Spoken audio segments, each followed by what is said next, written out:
We have a live interview here on Media Buzz with Ron DeSantis, the second-place presidential contender, which I'll get to in just seconds. Also, Donald Trump says he probably made a mistake in naming Chris Wray to run the FBI in an interview that just aired here on Fox. The Florida governor joins us now from Tallahassee. Governor DeSantis, welcome. Good morning. Good morning. When you are asked about polls, you say the media do not want you to be the nominee and have created a narrative that the race is somehow already over. Here today, Washington Post, top of the page, DeSantis, doubts rise amid early pains for DeSantis. New York Times says DeSantis cuts some staff as he struggles to gain traction against Donald Trump. Now, nobody even votes until January, but is all this doom and gloom hurting your campaign? Oh, not at all. But I think clearly you see an effort to create these narratives. I think the good thing about it is Republican primary voters are very smart. They know where these corporate outlets stand on the political spectrum. And so the extent that they become convinced that the media does not want me to be the nominee above all else, that will in the long run absolutely help me. And I think it's interesting that they're talking about some of this campaign process. You know, we were 5.5 weeks as a candidate in the second quarter for fundraising. Mm-hmm. We raised more money than Joe Biden did in the second quarter, who's the sitting president. And we raised more money than Donald Trump did into his campaign, who, of course, was the former president. Yeah. And yet they try to spin that negatively. So I think they have a predetermined narrative. But here's the thing, Howie.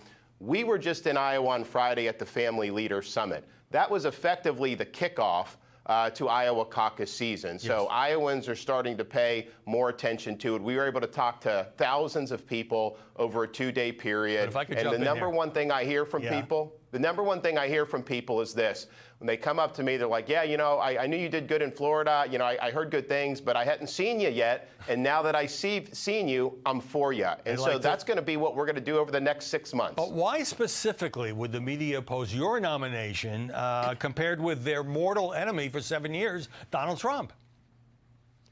Because I think they know that I would beat Biden and beat him soundly. And then maybe even more importantly, they've seen what I've done with Florida, where we've beat the left on all these different issues. I mean, we've beat them on illegal immigration. We beat them on indoctrination in schools. We've done all these great things. And now Florida, even CNBC is acknowledging we're the top economy of all 50 states. And so I think that they see me as somebody who will actually enact some of these bold things as president. Of course, they don't want that. The corporate press wants the status quo. They want the bureaucracy to be in control. They don't want someone like me to come in and dismantle the administrative state. No way. They don't want me coming in and offering strong policies at the border, or me coming in and reversing things like Bidenomics and the Green New Deal. Yeah. So both from an electoral perspective and a substantive perspective, they view me as this most significant threat to their agenda. You are well known for taking on the national media, 60 Minutes, for example, after a pretty shoddy story.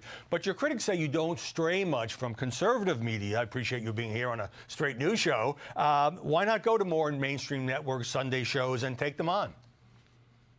Well, I think what we do, Howie, is I've done more press conferences as governor than any governor in history. We have CNN come, NBC comes on the campaign trail. We have all these people out there. And we take questions, and we are going to be doing more. I don't know necessarily about some of the shows, but we want to be engaged. At the end of the day, I think that some of our best moments as a governor and as a candidate are when we're in hostile environments. So we're going to do that. We're going to do more of it. But it is a misnomer to say we haven't had these people covering us. They are free to ask questions. I call on CNN specifically when we're at town halls and whatnot, and we'll continue to do that. Right. Obviously, interviews, though, are very different. It's pretty clear that you're running to Donald Trump's right. You've signed a 6-week abortion ban in Florida, tough approach on parental rights when it comes to trans issues or school books. But if Congress passes a national abortion ban after 6 weeks, would you sign it? I'm a pro-life governor. I've signed pro-life legislation. I'll be a pro-life president. I think we will have a really good approach in terms of, you know, where do you go from here in the aftermath of Dobbs? And look, the Congress is probably not the place you want to put your hopes and dreams if you're supporting pro-life. And so I think we're going to really have a strong bottom-up approach. We're going to be working with states and localities to be able to advance the cause of life. Of course, there'll be executive actions that we will take, like what the military is doing. We'll make sure to appoint good Supreme Court justices and prevent the left from passing national legislation that would override a lot of the state's decisions. All right. Now, you were within striking distance of Donald Trump, at least in the polls. Wasn't that long ago. What happened to that momentum when Trump was first indicted?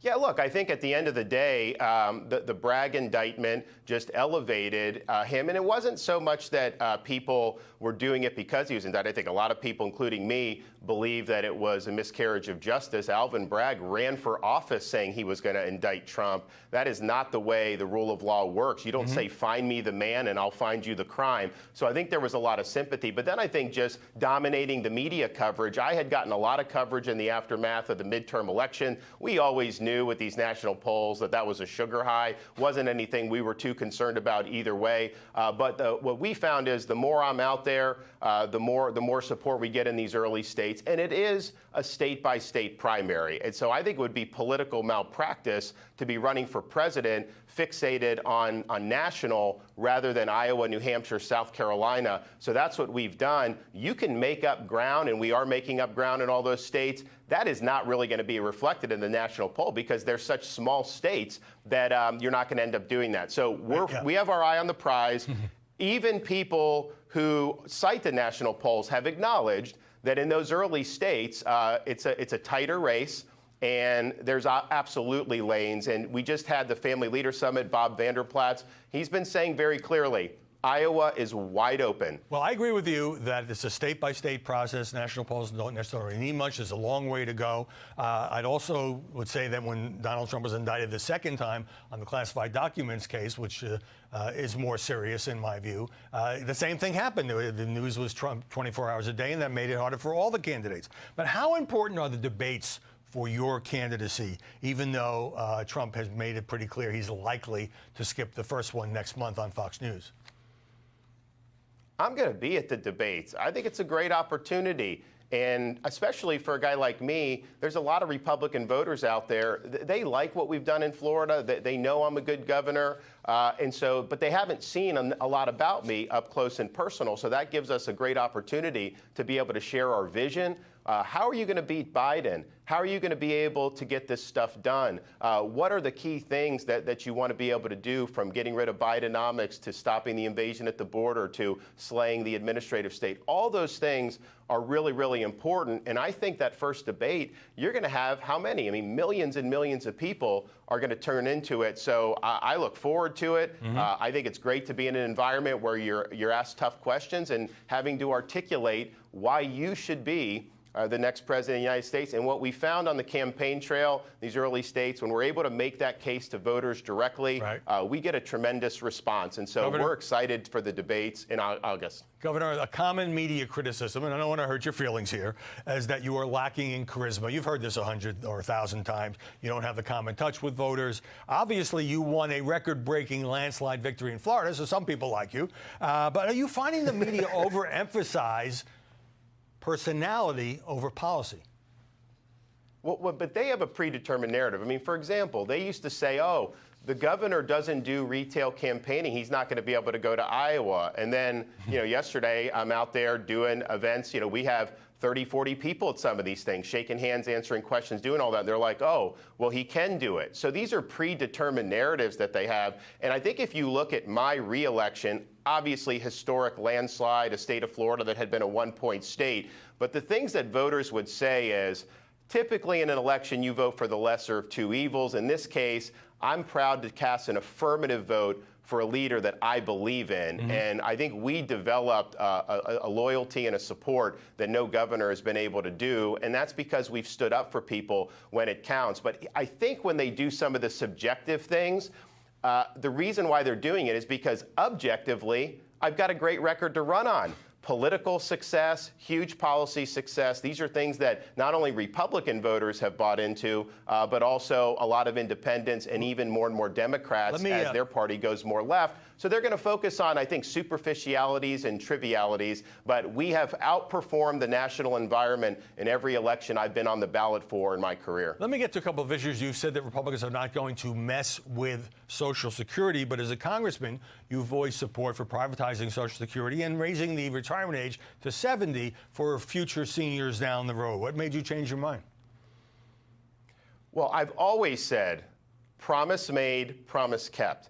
I'm a governor of Florida. Of course we're going to protect people's Social Security. My grandmother passed away when she was 91. That was her sole source of income. Yeah. And that's true for millions of seniors. And so that goes without saying. So when people say that we're going to somehow cut seniors, so that is totally not true. Talking about making changes for people in their 30s or 40s so that the program's viable, that's a much different thing. And that's something that I think that there's going to need to be discussions on. But that's just the reality in terms of where I've been. So I don't think it's necessarily a change. And in terms of privatization, what I always said was you aren't going to be able to offer individual accounts because there's no Social Security surplus. There used to be massive surpluses, and the thought was if you let people divide, now that's gone. So that is totally not on the table. Yeah. We got to make sure that we preserve it for our seniors because they depend on it. You say as president that you would clean out the Department of Justice, but aside from the political appointees that any new president can replace, how do you do that in an agency that's mostly career lawyers and prosecutors without being accused yourself of politicizing the DOJ? Well, first, we have to recognize, and the media will typically refer to these people as non-political career people. Now, it's true, they're not political appointees, and we can agree on that. But some of these people have proven to be fiercely partisan in how they actually apply power. And that's a huge, huge problem because you can win the Electoral College as a Republican. You get in there, and then what? The executive branch continues to go left because these are, quote, supposedly nonpartisan people, but they're acting partisan. So we're going to reduce through attrition. We are going to order every cabinet secretary to reduce the footprint of employees within D.C. by 50%. So some of that may mean more people retire, some you don't fill the positions, but people are going to be transferred to other parts of the country. And I do think presidents have more ability to fire bureaucrats than they've tried. So for example, we're going to create something called Schedule F.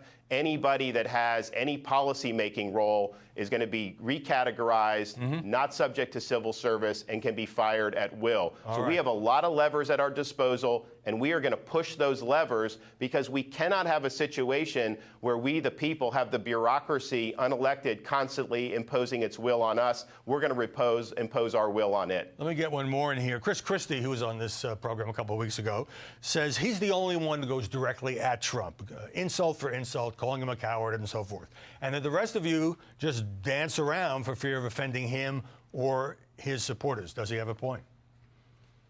I don't do insults, so that is true. I think just getting in this insult game turns voters off. It's not something I want to do. Substantively, we've been very frank at our differences with respect to the former president. I mean, for example, he promised to drain the swamp. It got worse. He did not drain the swamp. He promised to have Mexico pay for a border wall. They did like 50 miles of wall. There's massive expansive still there. He said he was going to eliminate the national debt. They added almost $8 trillion to the debt in 4 years. And of course, in 2020, he turned the country over to Dr. Fauci, and those lockdowns and the borrowing and printing really sent us on a bad course. I've been very, very frank at that, but I have no interest in attacking Donald Trump or any of these other candidates personally. I think we got to rise above that, and let's focus on the issues. You were once allies. I've got about half a minute, Governor. Did you let Trump define you by waiting too long to respond to his attacks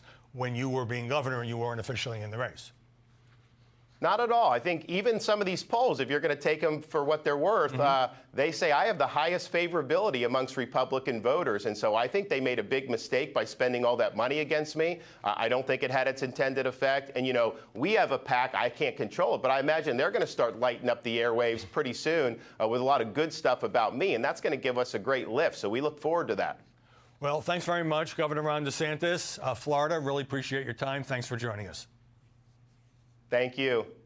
I'm Steve Doocy. I'm Brian Kilmeade. And I'm Ainsley Earhart. And click here to subscribe to the Fox News YouTube page to catch our hottest interviews and most compelling analysis.